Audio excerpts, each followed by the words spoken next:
আচ্ছা, জীবনে কখনো কোনো মৃত ব্যক্তিকে গোসল করিয়েছেন?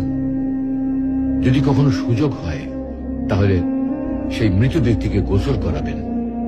তখন খুব কাছ থেকে দেখবেন মৃত মানুষের দেহটা কতটা অসহায় লাগে, মৃত্যুর পরে মানুষের দেহ কতটা ভয়ের কারণ হয়ে দাঁড়ায়।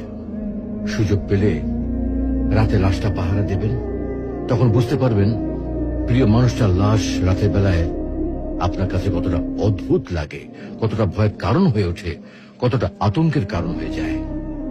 সুযোগ পেলে মৃত ব্যক্তির শরীরে একটু হাত লাগিয়ে কিছুক্ষণ তার স্পর্শ নেবেন। আপনি তখন উপলব্ধির সুযোগ পাবেন এই পৃথিবীতে বিশাল প্রভাব প্রতিপত্তি মৃত্যুর পরে কতটা নির্যাতনের রূপ নেয়। সুযোগ পেলে আপনজনদের লাশ কবরে নামাবেন খুব আগ্রহ নিয়ে।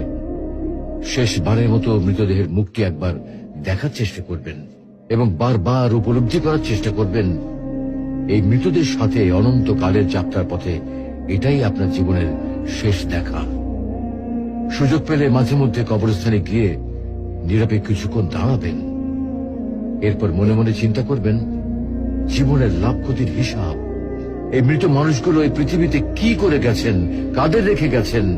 যাদের রেখে গেছেন তারা কি কখনো এই মৃত মানুষগুলোকে স্মরণ করার জন্য কবরস্থানের আশেপাশে একটি বারের জনকে দেখতে আসে?